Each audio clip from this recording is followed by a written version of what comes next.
We've always liked carpet cleaning though. We always seem to come back to it. We can't get away from it. I like cleaning carpets. It's nice. In the summer you're in an air conditioner. In the winter you're in a heater. You're never working in the rain. I mean, you can work year round. There is no season.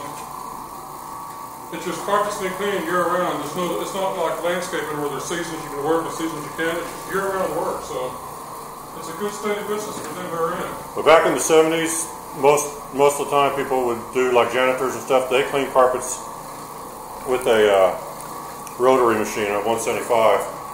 And the wet bonnet was like the king of the carpet cleaning methods then, because everybody just took a bonnet. What most people did is got it soaking wet. They got a bucket, they put some soap in the bucket with the water, they put the bonnet in there, lightly wring it out, throw it on the carpet and do what we're just doing here. It's the old bucket method. This method is 70 years old, it's not brand new. Oh yeah. We didn't invent it, we learned it from others. But it works. Of course, now you have a lot more choices. There's a lot of dry methods that you can use, like Host and SIBO.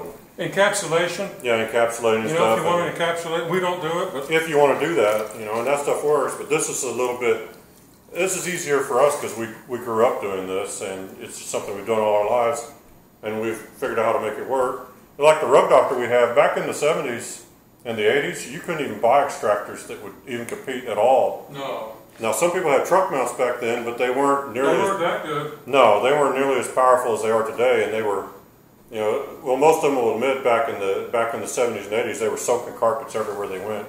Carpets would take days and days to dry. Yeah, we didn't have vacuum on them that was any good. Yeah.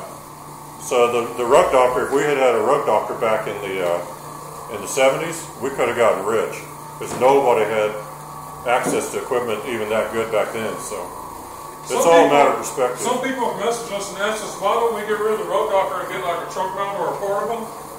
I'll tell you one main reason we don't. We don't need one. I mean, the rug doctor cleans carpets deep down. Something else I like about the rug doctor, as you're making your backward pass, you're spraying water, you're agitating, and you're vacuuming all at one time. It's just simple. It works, and it's a simple way. And we've cleaned enough carpets on YouTube that you can see that we're cleaning carpets, not just making them look a good appearance. They're getting clean.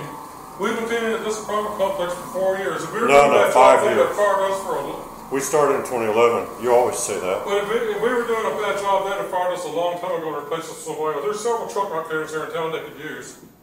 So that's why we use rug doctors. They do the work. Well, when we put up videos where when we put up videos where we out clean the truck mount or something like that, you got to remember, we're not trying to put down people with truck mounts. We're trying to expose the fact that a lot of people, they'll come to your house and they'll clean your carpets lickety-split. They won't pre-vacuum. They run over the carpets really fast, and then they tell you, well, we can't. Not all stains will come out. So they do a bunch of stains, or they charge you a lot of extra money to get them out. And it's nonsense. You can see if you watch our videos, stains usually come right out. They just don't want to take the time. They're trying to make quick money. Show this water. Oh yeah, the water's cloudy. Look at that. It was clear when we started, so if anyone wants to know, it picks up dirt. Yeah. So I'll dump this down the toilet. Yeah, be careful though, don't. Yeah.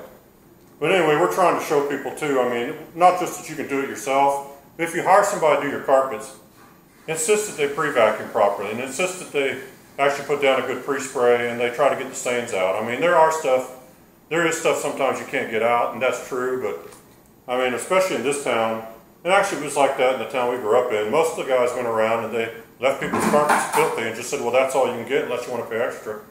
And it's a ripoff. Yep. And it's like any other industry, there's people that go around and rip people off, and then there's people that try to do a good job. So be careful who you hire. If you want to learn to do it yourself, it's not all that difficult to do.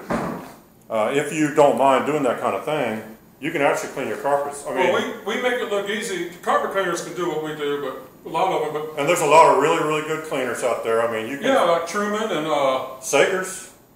Mark Sagers does a good job. I mean, there's a Clean Freak in Australia. He does good. We've watched his videos. Carpet Clean Freak, yeah. He's a good. There's plenty of good carpet cleaners out there, and we're not trying to put those people down. We're just talking about the people that, they're the guys that are trying to make as much money in a day as they can, and they don't really care if they don't do a good job because I don't know why they don't care about getting repeat business, but they're trying to make money today, and they don't care about tomorrow. All our carpet cleaner friends all use truck mounts except us. Yeah.